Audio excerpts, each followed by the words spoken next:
A special use rodeo permit in Rochelle has come to an end after the owner voluntarily gave it up. The Ogle County Board votes unanimously Tuesday night to rescind its 2012 ordinance granting Rancho La Esperanza its rodeo permit. Miriam Niesmeyer spoke with the county board chairman and an animal welfare advocate after concerns raised about steer tailing. Daniel, last month, county leaders considered taking the permit away after questions over whether the venue gave required notice for an event. The board held off to give the owner a chance to respond. Well, earlier this month, the owner voluntarily gave up the rodeo permit.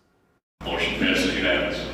Ogle County board members unanimously revoked Rancho La Esperanza's rodeo special use permit after the owner voluntarily surrendered it. I think they came to the conclusion that it would be more economically feasible or a better business model to do wedding venues, outdoor concerts, quinceañeras, those types of family gatherings, family reunions, those types of things, rather than the rodeos. Ogle County Board Chairperson Bruce Larson says the county first considered pulling the permit, claiming the owner did not give the county required event notice. Since 2022, animal advocate groups raised concerns at Rancho La Esperanza's steer tailing rodeo events. This is blatant sadistic cruelty. During a steer tailing competition, a rider chases a steer, grabs its tail, and pulls the animal toward the ground, sometimes ripping the tail out. And was absolutely appalled and disgusted and deeply hurt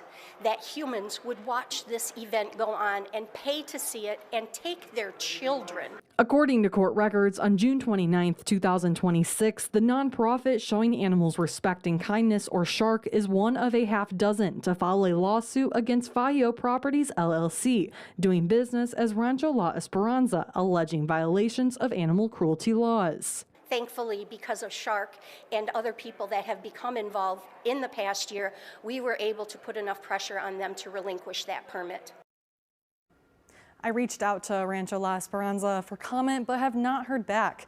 Court records show Fallo Properties and animal advocates will be back in court August 7th for a status hearing. Now, Illinois state senators introduced a bill during the last legislative session to stop people from intentionally dragging or pulling any bovine by its tail for the purpose of entertainment. The bill never made it out of a committee.